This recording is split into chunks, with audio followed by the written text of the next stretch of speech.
आज के वीडियो में आपका स्वागत है। उम्मीद करते हैं कि आप सभी लोग बहुत अच्छे होंगे। आज के वीडियो में जो हमारा मुद्दा होगा वो मुद्दा है डोनाल्ड ट्रंप का नया कार्यकाल क्या भारत के लिए एक बैड टेस्ट साबित होगा।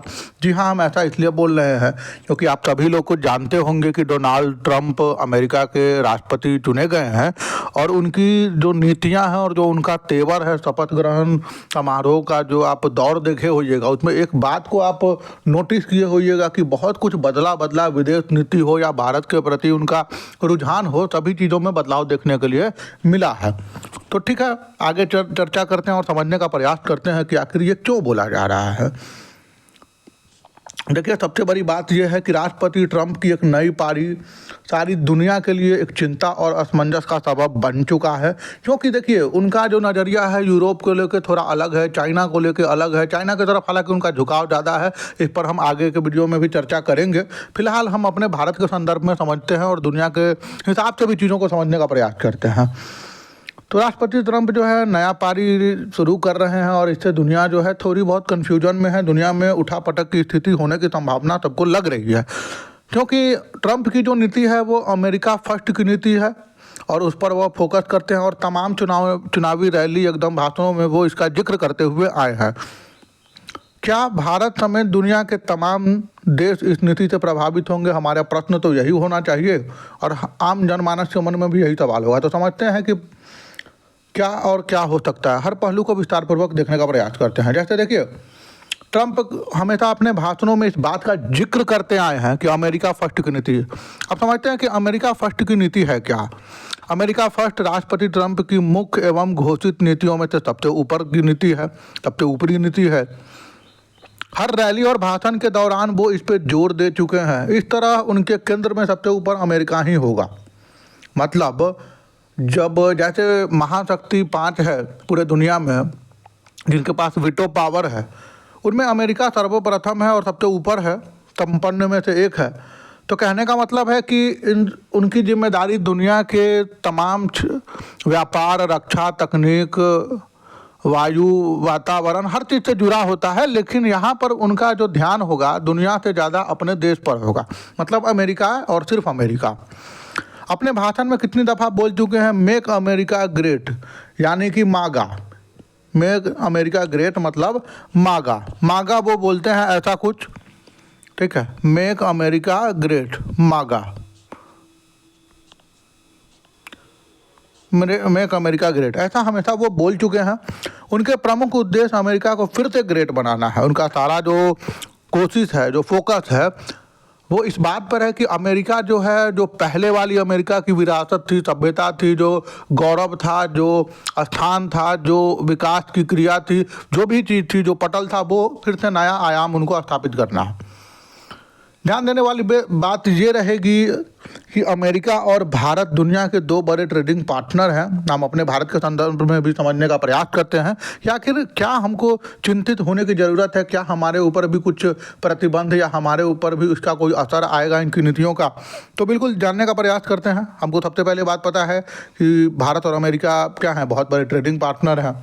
रक्षा हो, तकनीक हो, IT हो, किसी भी तरह का चीज़ हो, भारत और अमेरिका के संबंध इस मामले में थोड़े से ठीक रहे हैं और बहुत ज़्यादा ही आदान प्रदान हुआ है। आंकड़ों पर बात करें तो अमेरिकी सरकार द्वारा दिए गए आंकड़ों के हिसाब से वर्ष 2022 में दोनों देशों के बीच में करीब 191.8 अरब डॉलर का व्यापार हुआ था। ट्रंप पहले भी कह चुके हैं कि भारत हमारे ऊपर ज़्यादा टैरिफ लगा रहा है, इस वजह से वो भारत पर बढ़ा सकते हैं। क्या बढ़ा सकते हैं? टैरिफ बढ़ा सकते हैं। हो सकता है कि वो भारत पर 100% टैरिफ भी लागू कर दे। हो सकता है कि वो भारत पर क्या कर दे, 100% टैरिफ जो है वो लागू कर सकते हैं। संभावना है, करना ना करना वो अलग बात है, लेकिन एक संभावना है कि वो ऐसा कर सकते हैं। भारत के लिए उनका जो नज़रिया है थोड़ा सा ये है, समझिए आप बात को, कि जैसे भारत के बहुत सारे लोग सिलिकॉन वैली में हैं, कैलिफोर्निया में है, मेक्सिको में है, बहुत सारे जगह। तो वो क्या कर रहे हैं कि जैसे उनका माइक्रोसॉफ्ट हो गया, गूगल हो गया, एप्पल हो गया, बहुत सारा कंपनी है अमेरिका का, तो उसमें बड़े बड़े पद पर हैं वो। तो उनका कहने का मतलब है कि भारत के जो लोग हैं हमारे यहाँ आ रहे हैं और हमारे लोग जो हैं शायद उन सुविधाओं से, उस जगह से वंचित होना। थोड़ा मन में विरोधाभास भी यहाँ पर झलकता है ट्रंप के सोचने की शैली के हिसाब से। हालांकि ये अलग बात है, इस पर बाद में भी चर्चा करेंगे। जैसे H-1B वीज़ा का कुछ अलग प्रोटोकॉल है, जो मतलब 60,000 से $1,20,000 उसके लिए पे करना पड़ेगा अगर आपको अमेरिका में रहना है, जॉब करना है। तो उसके हिसाब से जो लोग बहुत ज़्यादा करोड़ों अरबों कमाते होंगे वही उसमें आ पाएंगे, बाकी लोग को अमेरिका छोड़ना पड़ेगा। अगर रहना है तो फिर आपको बच्चों को जन्म देना पड़ेगा अमेरिका में फरवरी तक, 20 फरवरी तक, जैसा हाल फिलहाल में सुनने को आया है। तब जाके उनको अमेरिका की नागरिकता या उनको रहने की इजाज़त मिलेगी, नहीं तो वो अमेरिका छोड़ के उनको जाना पड़ेगा। ऐसा कुछ परिप्रेक्ष्य अभी तक देखने के लिए मिला है। हालांकि उस पर फिर से चर्चा करेंगे हम अगले वीडियो में। तो पहले कार्यकाल में वो बहुत कदम उठा चुके हैं, जैसे GPS सिस्टम, यानी कि गैरलिस्टेड सिस्टम ऑफ प्रेफरेंस, मतलब प्रेफरेंस देने वाला जो सिस्टम था उसको वो क्या किए थे, प्रेफरेंस के बेसिस पर। उनका एक कहना है कि हम क्यों किसी को प्रेफरेंस दें, ठीक है, प्रेफरेंस के खिलाफ है। समझिए बात को, उनका मकसद है कि प्रेफरेंस नहीं मिलना चाहिए। जैसे हम अमेरिकी हैं तो हमारे लिए भी तो कुछ होना चाहिए। तो वो अमेरिका को ओवरऑल फोकस में रखने का प्रयास कर रहे हैं। उनका मकसद है कि अमेरिका जो है वो टॉप पर रहे, ठीक है। भारत से उनको प्रॉब्लम सिर्फ अपने फ़ायदे के लिए है, मतलब कि भारत का जो तरीका है या भारत के जो लोग हैं, कहीं ना कहीं उनको लगता है कि हमारे लोग उससे वंचित हो रहे हैं, तो उनको यहाँ से हटने की ज़रूरत है। इसीलिए वो बार बार अपने रैलियों में जिक्र करते हैं मागा का, मेक अमेरिका ग्रेट अगेन। मागा मतलब मेक अमेरिका ग्रेट अगेन। उनका प्रयास कुल मिला के यही है कि अमेरिका को फिर से ग्रेट बनाना। तो हर रैली में वो इस बात का जिक्र करते आए हैं कि अमेरिका को ग्रेट बनाना है, ठीक है। फिर आगे समझते हैं असर कहाँ तक होगा।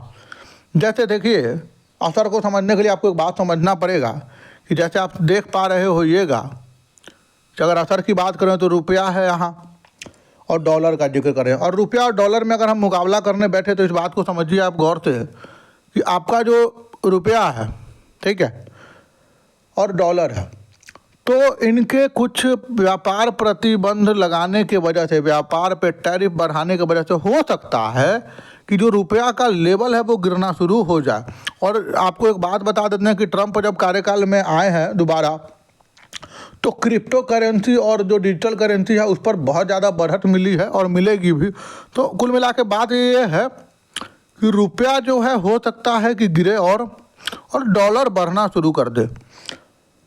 इनकी नीतियों के हिसाब से यही अनुमान लगाया जा सकता है। बड़े बड़े अर्थशास्त्री और जो दुनिया के राजनीतिक पटल को देखते हैं, जो दुनिया के बड़े बड़े राजनीतिज्ञ हैं, पॉलिटिशियंस हैं, या जिनको समझ है इन चीज़ों की, जो तर्क के आधार पर इस बात का विश्लेषण भी कर चुके हैं, और आम जन लोग देखना चाहें तो ये भी समझ सकते हैं कि अगर व्यापार में कुछ छेड़छाड़ होगा, नीतियों में बदलाव होगा, तो निश्चित ही रुपया जो है डॉलर के मुकाबले कमज़ोर होगा और कहीं ना कहीं भारत को खामियाजा थोड़ा बहुत भुगतना पड़ सकता है, ये संभावना है।